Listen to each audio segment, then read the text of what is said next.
Hey everyone, welcome back to Trunk Talk. My name is Charlotte. And I'm Gabby. And this is the podcast where we get to talk about everything in the automotive industry, and we do it in a trunk, aka the back of a car. And yes, we're talking. And today we are sitting in the back of a Kona EV, and we get to talk about something that hasn't quite hit us yet. But it's coming. It's definitely coming. And it's coming quick. Winter is coming. It is. More specifically here in Canada, today we want to share 5 things that every Canadian driver should most certainly have in their car. Charlotte and I, we drive here in Southern Ontario where winters can be kind of all over the place. Last winter was actually pretty bad. We had some really snowy days. And we also have seasons where it's very mild. But nonetheless, you should always be prepared, especially when it comes to your safety and the safety of others. Definitely. So, without further ado, should we get into it? Let's talk about 5 things we think you should keep in your car for the winter time. What's number 1, Charlotte? And the first one is going to be a snow brush.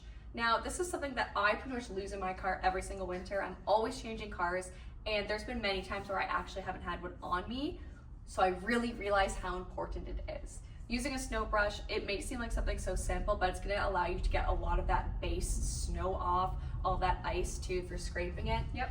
And also making sure that you're getting those taller parts of your vehicle. Ooh, big thing. Yeah, because if you're not clearing it off, like say the excess snow, or even heaven forbid if there's ice building up on the top of your roof and you have to hard brake, that can all come off. That could injure either you, your vehicle, or someone else and their vehicle.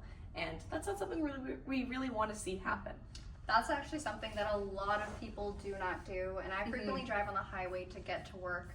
Can't tell you how many times it's been big SUVs or even tractor trailers, which is even scarier because those are long roof lines right on top of that trailer. Sheets of ice, not always snow. Sometimes it is hard accumulated snow and ice that flies off and could, projectile right to the person behind you. I know a couple people where that has happened to them. Something slid off the back of a truck, it was ice, and it completely wrecked their windshield. Completely wrecked it. It would be so scary, right? It's terrifying, and you won't believe how often it occurs. There's so many people that maybe they have a tall SUV, let's say something like the EV9. Yeah, it's inconvenient to, clear the snow off the roof, but that is so dangerous. Please give yourself extra time in the morning to not only warm up your car, but also clear it off. But listen, if I can reach the top of the EV9 with a snow brush, I guarantee you can reach the top of the EV9 with the snow brush. So you can definitely do it. And again, even if it's not the big stuff that's coming off, just try to clear it off, because even some of that snow blowing off, it's going to reduce visibility for those behind you. You don't want to do it. We don't want to be problematic this winter. Absolutely. I will also say they're cheap. There's no excuse not to buy a snow brush. Get them at the dollar store. I oftentimes have many in my car because I forget that I already have one and I bring it in from inside. We really live opposite lives. Yeah. We equal each other out. I've got none. And she has none because I take them all. Yeah, there you go. The next item on our list is actually either jumper cables or a booster pack. Now, I'd probably lean more towards a booster pack because of convenience. Jumper cables do require a donor vehicle or a vehicle to actually charge your vehicle up. But booster packs also need to be charged too. So it is good practice to make sure your booster pack is charged for emergency circumstances. I will say, booster packs, they're great for getting yourself out of a sticky situation, but if you are someone who is naturally inclined, if you see someone pulled over where you're going to be the person who's going to pull over with them to make sure everything's okay, traditional jumper cables, that might be what you want to pack, because even if it's not something you need, it could be a tool to go and help other people to get them out of inclement weather and inclement situations. Absolutely. And of course, with wintertime, that actually is more frequent that we'll have dead batteries too. That cold weather, far more likely to wake up to a drained battery. So just having that on hand, regardless of if you're actively driving and your car dies. Mind you, it shouldn't die if you're actively driving. But let's say you're out of town and you're at a shopping mall, you walk back to your car and it's dead. You already have the necessary tools to fix that. Yeah. But also, if you wake up in the morning, you're at home, again, waking up to a dead car, you got that on you. Yeah, so definitely. Really good item to have for sure. Super handy to have, even if you don't think you'll ever use it. Hey, at least you get the peace of mind, right? Same thing with a spare tire kit. You never want to use it, but if you got it, you'll be glad you have it. Yes. Now, item number 3 is washer fluid. Whew! Washer fluid is something I find myself never actually having to top it up, because every time I get service here at the dealership, they top it up for me. However, come wintertime, and also depending on where you service, they might not do this for you. But wintertime, you're using a whole lot more washer fluid because all of that salt's accumulating from the car driving ahead of you. it's often that your windshield gets very, very dirty, and it does it so quickly. So you're using a lot of washer fluid in the winter. I find that I have to buy multiple jugs for myself and my husband. I feel like I go through it like crazy because I'm always trying to clear it. Yeah, it's actually insane how quickly your windshield builds up dirt accumulation. It's not just, you know, the snow falling from the sky. There's so much salt getting kicked out, right? That is the biggest killer too, because salt, like, it always leaves a little bit of that, you know, crust or that residue on your windscreen that a regular wipe wouldn't get rid of. Yeah. Exactly. So you need that washer fluid. It's good to have on you. And actually, fun fact, a lot of our SUVs and crossovers, there's a little pocket on the sidewall here in the cargo area that almost perfectly fits a washer fluid bottle. So there's no excuse not to have somewhere to put it. A lot of our cars also have a floorboard, right, where underneath you can store a couple extra items. And that's nice because it's nice and secure, so you're not just driving around and you're as it's like rolling around in the back of your trunk. It's just there, it's stationary, you know, you've got it, again, just in case you need it. And again, washer fluid is something that is super accessible. It's not crazy expensive, and you're gonna be glad if you have it if you run out. Yeah, exactly. Every gas station sells washer fluid. Yeah. So if the closest Canadian Tire or Walmart's closed, don't worry, go to a gas station. Even if you have an electric car, still takes washer fluid. For sure. Now, number 4 is not one item specifically. This is multiple items. It's a mix, but it's a pack, a kit. One could say for emergencies. An emergency kit, that is. Now, what would we find in our emergency kit, Charlotte? The ideal emergency kit. The ideal emergency kit. Okay, so let's do something for first aid. So say bandages or something like that. Something if it is dark and you don't have access to your vehicle or anything like that. Say it's dead. Maybe your jumper cables aren't working or there's no one around. So I'm gonna say a flashlight with that too. One of those speakers with the LEDs. Thank you. No, I'm kidding. Flashlight's probably very helpful. Flashlight with batteries or extra batteries. I'm also gonna say a blanket too. Yeah. Some would even say an extra jacket, extra gloves too. Because if something does happen, let's say an emergency come wintertime, you slide off the road and you're freezing cold, maybe you have to dig yourself out a little bit. Sometimes people, especially if you like to warm up your car before you leave, you may not exactly get into your vehicle all bundled up. You know, that heat gets pretty hot. You feel pretty comfortable in your car when all the climate control's on. But it's not going to be comfy when you have to get outside and dig out your car. Another example is I primarily wear a dress coat in the winter because usually I'm coming here to work, unfortunately. And so it's like, you know, it's more of like a wool dress coat. It's nothing that's heavy duty, definitely not waterproof. So having something a little bit extra to either keep you warm or just to give a little bit more protection from the weather if you're like digging yourself out. Yeah. I think that that's something that could be definitely helpful. And same thing if you have kids. So I'm a mom of 2 now. I literally have my daughter in the corner. She's having a great time. But also some extra things for your kids. So like extra clothes, diapers, wipes. I have that all in my vehicle anyways, but just some warmer stuff too. Make sure that you are swapping it out. That way they've got extra layers as well if something should happen. I think it's also good to also have maybe a few emergency snacks. Yeah. I don't know. A few granola bars. Yeah. Water. It might freeze. Probably will come wintertime, but I don't know. Warm it up in your hands a little bit. Get it going. Get it nice and warm. But pretty much anything you would need in an emergency. So let's say again, if your car slides off the road or something happens. Even a flat tire, if you're changing a tire on the side of the road, but you're in your work clothes, your dress coat, you may not want to get on the ground in that. So if you do Definitely not. If you have an extra jacket or a blanket, you can lay down, especially if it's salty and slushy that's out. a good point. It helps, protect your nice things too.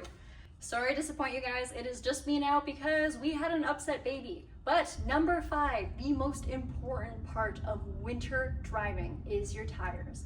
Now, most of our vehicles here, just about all of them except for our performance cars, come with all-season tires. And a lot of people think all seasons mean, well, snow in the winter, rain in the spring.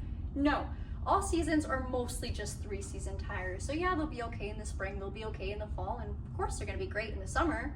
But when it comes to winter, more specifically below freezing conditions, or below 7 degrees really, they start to harden. And when those tires get hard, they lose their grip and they lose them big time.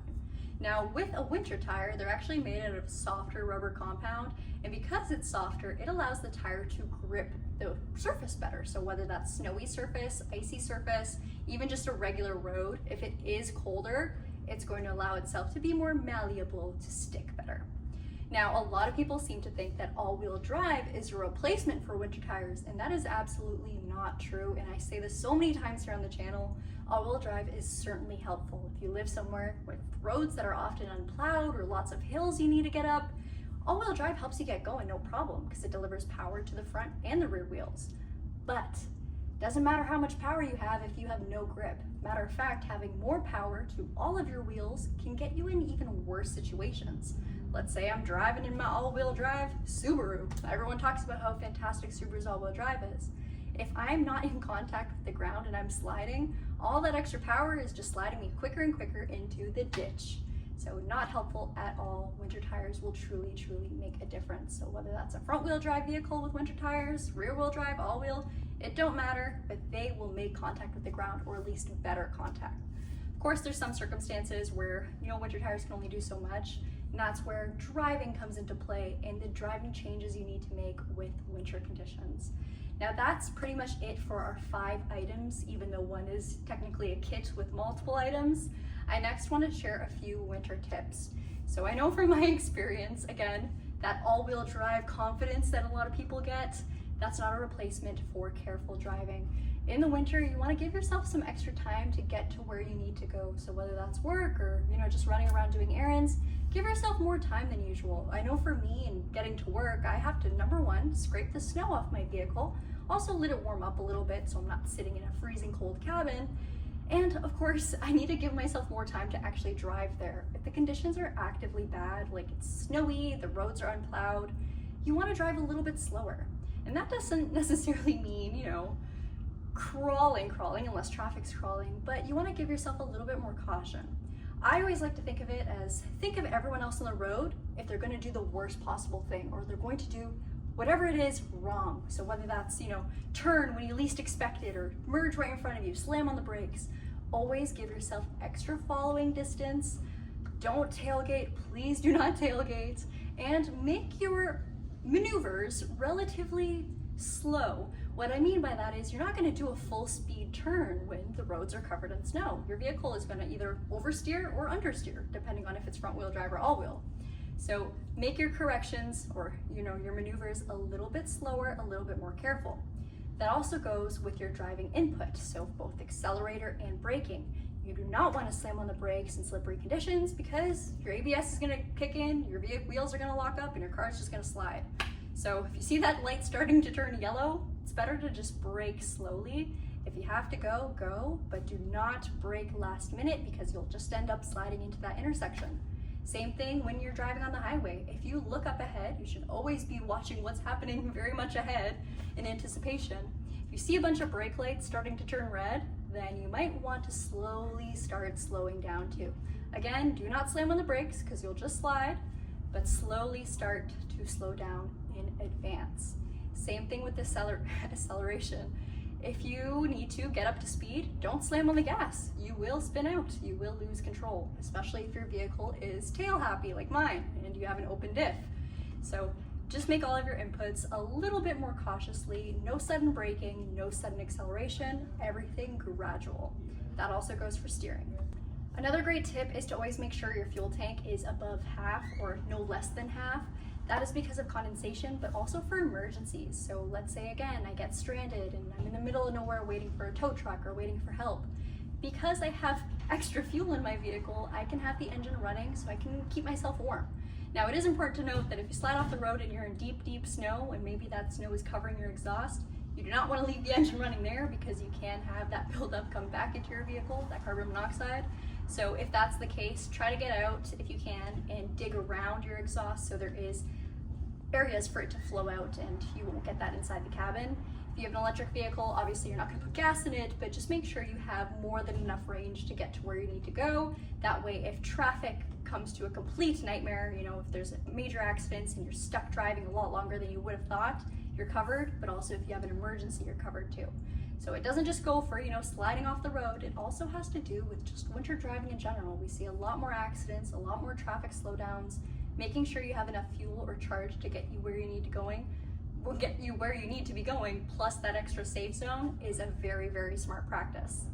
Last thing, or last two things, is of course what we mentioned earlier, clean the snow off your car. Please, please, please clean the snow off your car. And also, for your lights, now every modern car for the most part has something called auto headlamps, where there's a daylight sensor, and once it senses, it gets dark around you, it turns on your full lights. Sometimes you may need your full lights even if it's not technically nighttime. So I would just make sure, if you notice the conditions are a little bit less visible, turn on the full headlight system. It gives other drivers a little bit more visibility as to your vehicle approaching or being around them. And please use your turn signals as well too. If you are making maneuvers, that gives other drivers a little bit more time to anticipate what's coming next. So again, don't go cutting people off. If you have to get in front of them or past them, make sure you use your signals. Anything too sudden can cause sudden inputs like braking, which can of course cause sliding and accidents. So just be careful, and like what I mentioned earlier, always assume the worst could happen. Always assume this person's gonna cut in front of you, slam on the brakes. Just kidding, but use your common sense, of course, and just make sure you don't freak out. Freaking out can always lead to the bad things. Other than that though, let's hope for a good winter, let's hope for some safe driving, and if you have any other tips you'd like to mention, let us know in the comments down below. I don't know where Charlotte is, but if I'm right here. Oh, okay, she's over there. If she was here, it's almost like she's still here. If she was here, Charlotte, what would you like to say? I'll amplify it for you, or come here. See, this is why I got the traction. My baby's crying. Winter tires. Winter tires, get them. Assume the worst is gonna happen. Be Yes. prepared. Prepare for the worst, hope for the best. There you go. I say that every day. Yeah. And last but not least, TPMS. You don't have to get it, but it is helpful because I know most people are not checking their tire pressure as often as they should. So TPMS will tell you exactly which tire is low. Maybe even worth it to get 2 sets. There you go. All right, you guys, take care. Bye.